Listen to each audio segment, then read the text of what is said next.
Ok, gente, nós vamos agora então tentar mostrar uma linha do tempo com tudo que nós vimos até agora, os primeiros 500 anos do cristianismo. Aqui nós temos então os anos de 5 em 5 anos. Aqui acontecimentos importantes, com o ano em que aconteceram. E aqui a gente exibe então alguns personagens com o ano de nascimento, o ano de morte. E onde tem uma barra mais grossa, aqui, é a transição para outro século. Então vamos começar com o primeiro século. No primeiro século nós temos a pessoa do nosso Senhor Jesus Cristo, que nasceu provavelmente lá no ano 4 antes de Cristo e morreu e ressuscitou no ano 30. E aí no primeiro século nós temos alguns pais da igreja importantes: Clemente de Roma, aqui, Inácio de Antioquia, e aqui em alaranjado nós temos os imperadores que perseguiram a igreja, começando então com o Nero. A primeira perseguição, no ano 64, houve o incêndio de Roma, em que ele culpou os cristãos, quando na verdade o que se crê é que ele mesmo pôs fogo em Roma. Temos aqui Policarpo, que nasceu no ano 69, falamos bastante de Policarpo. E aqui já a segunda perseguição com Domiciano. No ano 70 houve a destruição de Jerusalém, que nós também comentamos. Vamos verificar algumas coisas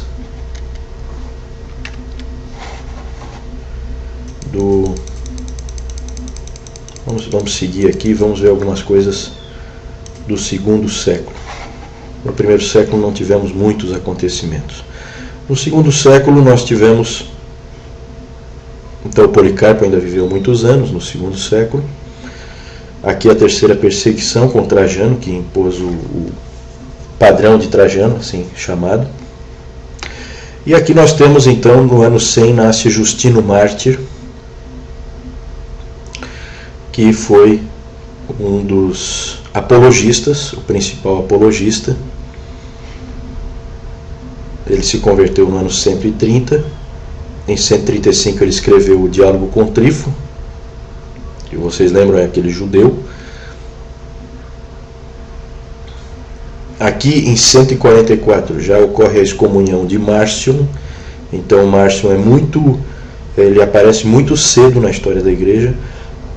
Na metade do segundo século, na primeira metade do segundo século, o Márcio já está ativo e é combatido por Justino Mártir, por Irineu, que são os pais da igreja que estão aqui presentes, além de Policarpo, que nós chegamos a comentar que encontrou com ele pessoalmente, segundo se crê. Justino ele escreveu a primeira apologia no ano 150, em 155 o martírio de Policarpo e o início do montanismo, que foi outra heresia que nós vimos também. Então aqui nessa época, segundo século, vem toda aquela parte que nós comentamos dos apologistas. Clemente de Alexandria, que vem depois, nasce depois. O Justino Mártir, quando ele nasceu, já tinha 50 anos e o Irineu já tinha 30. O Justino Mártir, o Clemente de Alexandria, é também um apologista. Nós falamos também de Tertuliano, que nasceu no ano 160. Então aqui foi toda aquela nossa discussão dos apologistas, foi por essa época. Inclusive nós colocamos esses dois homens, Clemente de Alexandria e Tertuliano, nós colocamos frente a frente como duas visões diferentes em relação à postura que o cristianismo deveria ter em relação à cultura.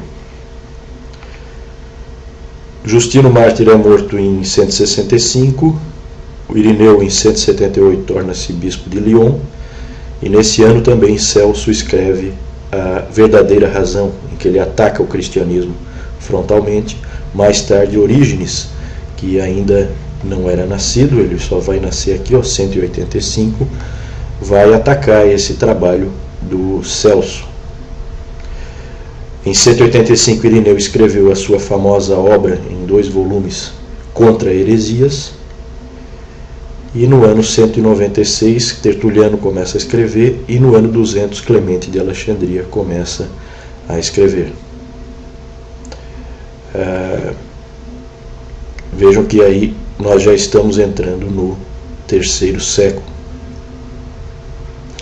Nós falamos sobre o martírio de Perpétua e Felicidade. Isso ocorreu no ano 203, na perseguição sob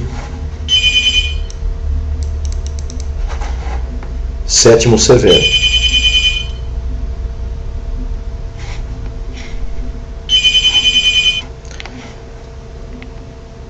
Então, com o Sétimo Severo, nós temos a morte da Perpétua e da Felicidade.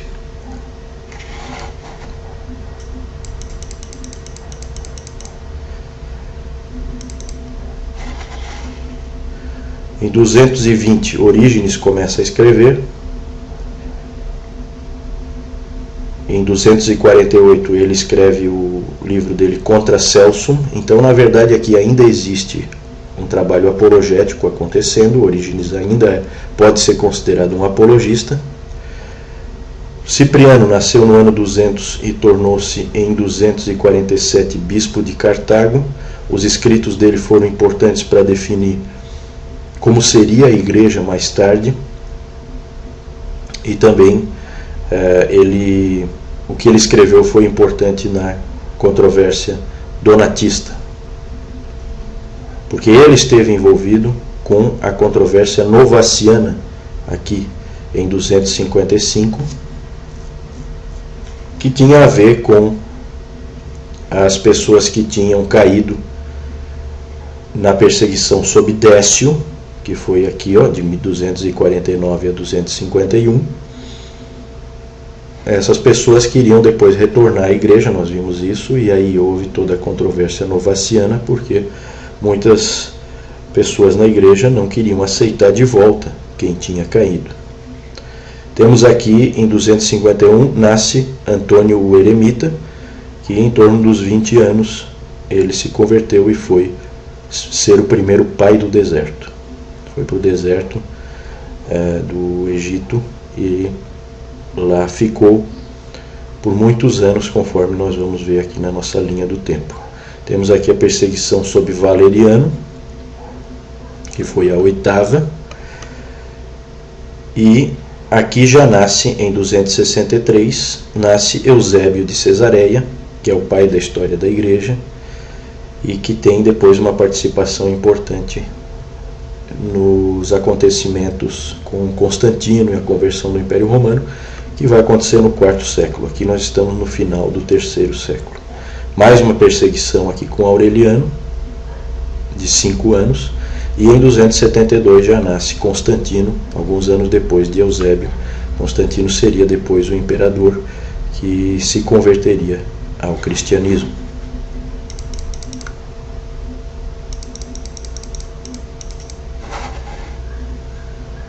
Aqui nós vemos Pacômio, foi em verde nós estamos marcando os monges, então esse Pacômio foi o primeiro monge cenobita, que criou o monasticismo da vida comum, em grupos. Em 297 nós temos o nascimento do Atanásio, uma figura importantíssima na história da igreja. Ele convive um bom tempo com Eusébio, os dois são contemporâneos, mas Eusébio está em Cesareia e Atanásio em Alexandria. Temos então a grande perseguição, o início da grande perseguição em 303, com Diocleciano, perseguição generalizada, e essa perseguição leva aqui em 312 ao início da controvérsia donatista em Cartago. No ano 312 foi o ano em que Constantino, que se tornou imperador em 306, em 312 Constantino teve a batalha e a vitória na Ponte Milvio, em que ele teve aquela visão que nós vimos e acabou vencendo essa luta e se tornando o imperador único do Ocidente. Em 313 nós tivemos o Edito de Milão, foi declarado o Edito de Milão, e aí ocorre o fim das perseguições. No ano 310 é o ano de nascimento do Apolinário, que foi um herege, conforme nós vimos, que ensinava que o corpo de Cristo tinha recebido uma alma divina.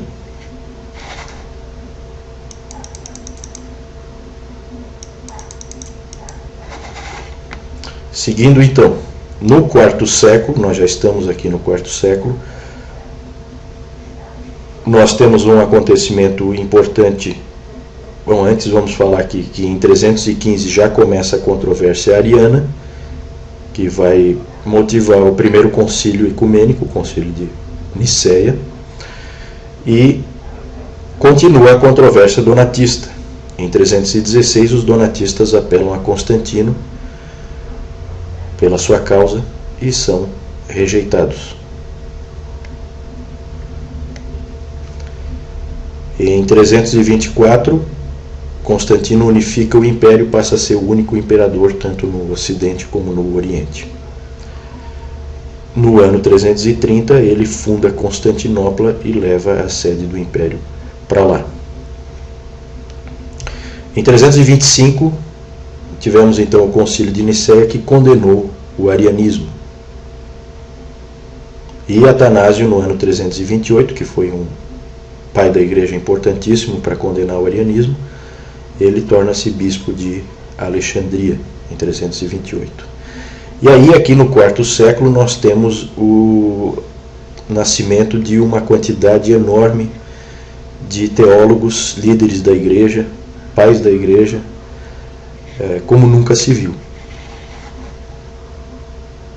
Isso aparece com clareza aqui na nossa linha do tempo.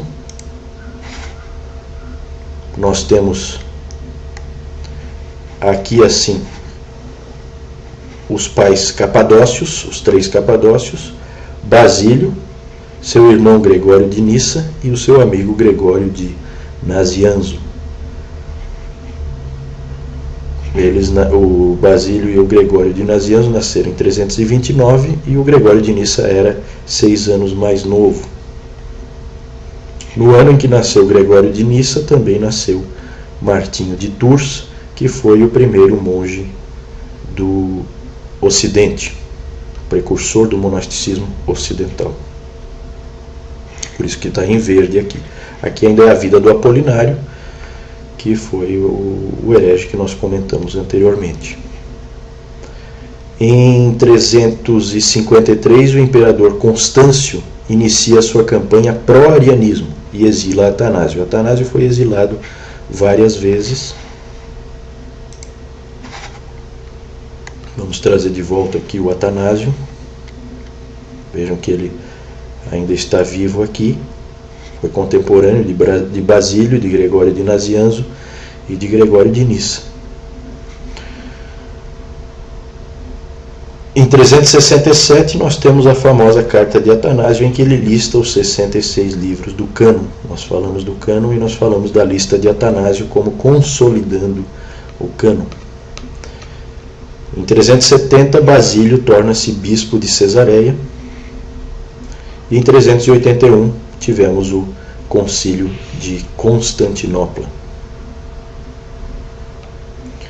que deixou clara a posição do Espírito Santo dentro da Trindade, definiu a pessoa do Espírito Santo com clareza, colocando ele como igual, de mesma substância que o Pai e o Filho. Em 386 nós temos a conversão de Agostinho em um jardim de Milão. Aqui nós vemos que aqueles 3 teólogos e líderes religiosos que nós falamos antes, Ambrósio, João Crisóstomo e Jerônimo, todos aqui são contemporâneos, vejam que é pouca diferença de idade entre eles, e Agostinho vem um pouquinho depois, Ele tem aproximadamente 10 anos a menos que Crisóstomo. E aparece aqui no ano 361 até 363. 361 até 363 aparece Juliano, o apóstata, que foram aqueles anos em que o paganismo foi restabelecido no Império Romano. Aí nós temos o nascimento de Pelágio, em 369. Claro que ele é um contemporâneo de Agostinho, os dois se enfrentaram teologicamente. Aqui nós temos o batismo de Agostinho em 387 e a ordenação de Agostinho em 391. Em 395 ele torna-se bispo de Hipona. Depois de se tornar bispo de Hipona é que então ele começa a escrever, e a escrever muito. Ele escreve de 397 até 401, ele escreve as Confissões, e de 411 a 430 ele escreve os seus escritos antipelagianos. De 413 a 426 ele escreve o seu maior livro, o mais famoso, A Cidade de Deus. Em 410 ocorre um episódio importante na história do Império Romano, que é a queda de Roma diante de Alarico e os visigodos. Começa então toda a queda do Império Romano do Ocidente. Em 405 Jerônimo completou a Vulgata. Jerônimo e Agostinho foram contemporâneos por muito tempo, e nós vimos isso ao longo do curso. Aqui aparece o imperador Teodósio. O período em que ele foi imperador, foi ele que tornou o cristianismo a religião oficial do império. Aqui Nestor, que nós falamos também um herege, e nós falamos dele em toda a controvérsia das duas naturezas. E aqui em 390 surge a figura então daquele que é provavelmente o primeiro Papa, claramente se posicionando como Papa, que é o Leão I, e com ele surge de maneira mais clara a Igreja Católica Romana.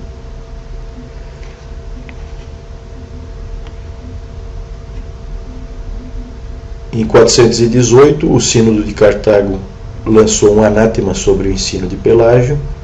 429, vândalos arianos invadem o norte da África. Depois disso, os imperadores romanos do Ocidente passam a ser fantoches nas mãos dos generais germânicos. Então é só lá em 476 que se diz que houve a queda do Império Romano do Ocidente, no fim já do V século, mas isso em função da deposição do último imperador do Ocidente. Depois dele não houve mais imperador no Ocidente. Entretanto, desde o ano 410, a queda de Roma já vinha acontecendo, com saques constantes por parte de grupos bárbaros. E em 429, aqui nós temos esses vândalos arianos que invadem o norte da África. E em 476, o general germânico Odoacro simplesmente finalizou e acabou, inclusive, com aqueles imperadores que eram meros fantoches nas mãos dos generais germânicos. O Leão I tornou-se Papa em 440. Aqui essa linha do tempo mostra, na verdade, a vida dele. Ele nasceu em 390 e ele, aos 50 anos, tornou-se Papa. E ele foi importante, nós vimos, para que ocorresse o concílio de Calcedônia em 451. Nós falamos aqui já nessa outra cor, nós na verdade estamos mostrando já a Idade Média. A Idade Média é marcada pelo ano 476, e um personagem que nós falamos nessa nossa primeira parte, na verdade pertencia à Idade Média, mas como nós falamos dos primórdios do monasticismo, nós o incluímos aqui nesses primeiros 500 anos, apesar dele ter nascido em 480 e ter vivido a maior parte da vida dele no século VI. Benedito de Núrcia, que nós falamos sobre ele junto com Martinho de Tours, quando nós estávamos falando sobre os primórdios do monasticismo. Essa é a nossa linha do tempo, que evidentemente vai continuar mais tarde com os próximos 500 anos.